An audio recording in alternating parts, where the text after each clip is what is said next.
My house is completely beige. Beige walls, beige floors, beige countertops. Pretty much anywhere you look, your eyes are met with the quintessential khaki rage of the 80s and 90s. Now, I'm all for neutral tones as the base throughout the house, but the front entry wall has got to do better than this. This big, blank, beige space is the first thing you see when you come into the house, and it is just so blah. Sure, I could slap a painting on this and call it a day, but I wanted to do something a little more interesting than that. So welcome to my entry wall transformation. The main goal of this project is to turn this wall into something a little more interesting to look at when you first come into the house. Plus, I also wanted a space for a few more decorations, so I'm putting a little twist on this and adding a shelf as well.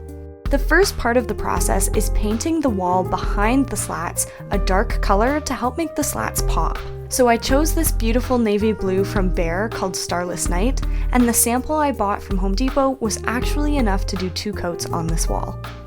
During the painting process, I realized there were a couple of small holes in the wall, so I just quickly gave them a coat of DAP's Dry Deck spackling, and it was like they were never there.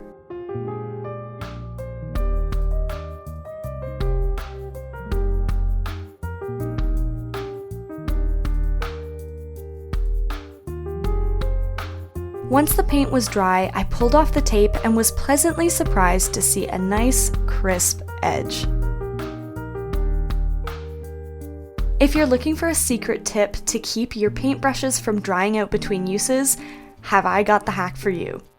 Rinse out all of the existing paint in the brush, then wrap it up in some plastic wrap and throw it in the freezer until your next use. That's right in there beside the hamburgers and whatever that popsicle is that you forgot you even had. Doing this allows the water that's left over from washing to freeze instead of evaporating, so it doesn't leave the brush crusty and destined for the garbage bin. With the painting finished inside, I moved into the garage to build a small picture ledge to fill out the wall. I was able to use some scrap pine for this, which miraculously was the exact width I wanted, so all I needed was a few rip cuts and it was pretty much ready for assembly.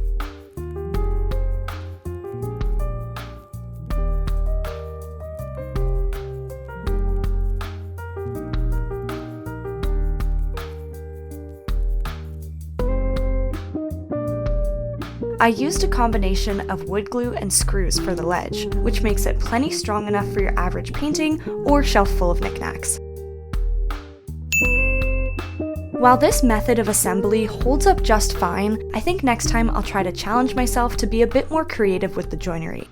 I'd love to experiment with dovetail joints, for example, but I just felt that might be best left for a piece that's physically larger, instead of trying to test out really precision cuts on such small dimensions.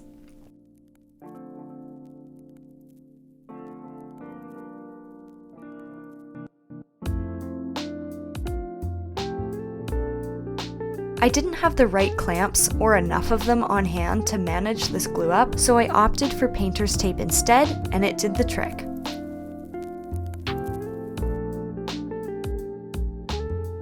While I waited for the glue up to dry, I moved on to ripping these 1x2 pieces of select pine in half, which made them about 3/4 of an inch wide, because we all know that 1x2s aren't truly 1x2s. These pieces were in really great shape already, so I just finished them off with some 220 grit sandpaper and a quick coat of Varathane diamond wood finish. This process is really straightforward, but there were a lot of pieces to consider with this, so it did take a fair bit of time.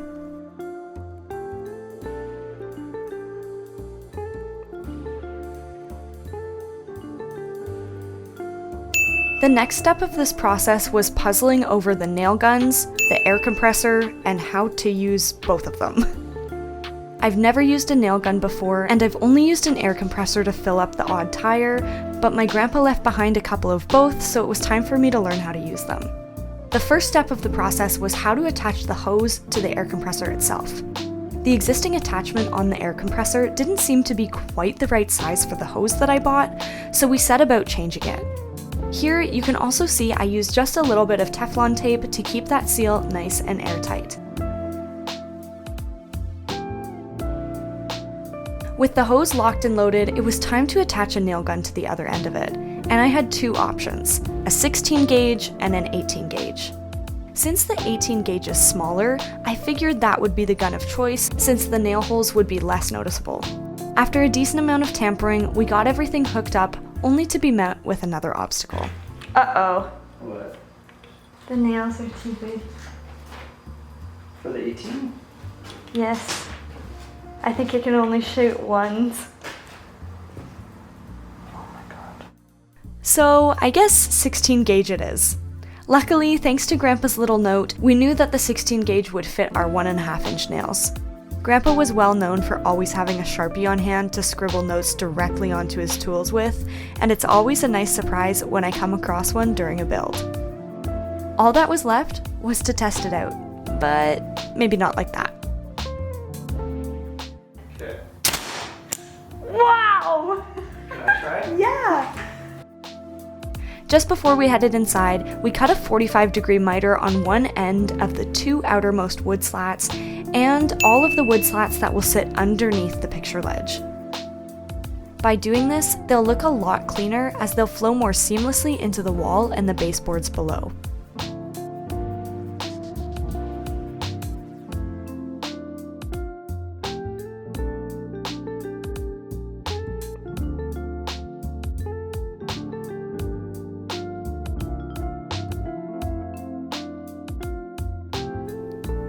With the first slats successfully on the wall and nail guns conquered, we secured the picture ledge with a few drywall anchors, making sure to center it in the space between those two slats.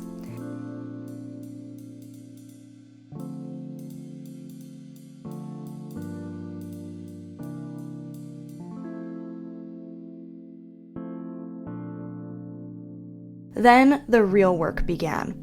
One by one, I attached nearly 60 slats onto the wall. I really took my time measuring these and making sure they were evenly spaced on the wall.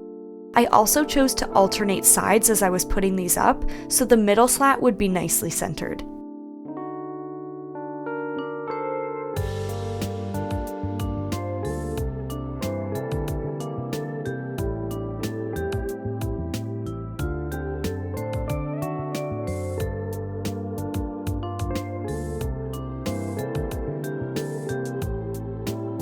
Then I repeated that same process for the top, making sure to line them up properly with the slat below so it all looked like one seamless piece. There were a few different points where we wondered if the wall would look better only partially filled in, but we decided to put all the wood slats up to see this through to the finished product.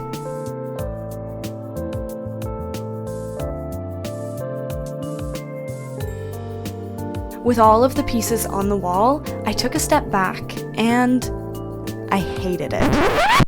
Something just looked so off to me, but I couldn't place what it was. So I came back the next day and pulled off a number of the slats, hung the painting within that open frame, but that still didn't look right either, so I ended up just putting everything back together.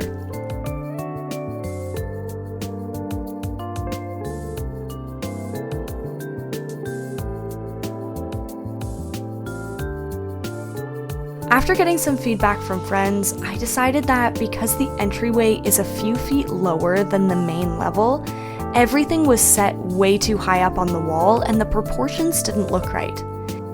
While I puzzled over how to balance everything out, I made up a batch of wood filler to fill in those nail holes using some sawdust from the table saw cuts and some wood glue.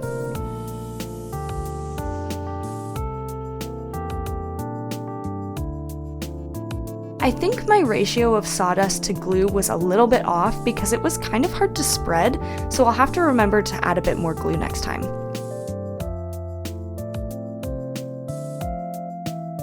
After playing around with placement for the painting, trying out some decorations on the wall, and vetoing the idea of adding a bench underneath, I decided to attach a few hooks to the underside of the picture ledge to hang some pieces off of and help balance out the overall design. And in the end, we managed to take the wall from this to this.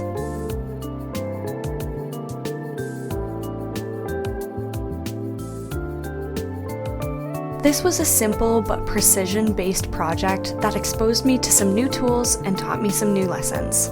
Mainly that beige is not my color, but also that it's okay for things to not turn out how you planned. Just take a step back and clear your head, because it will always be there to give it another go tomorrow.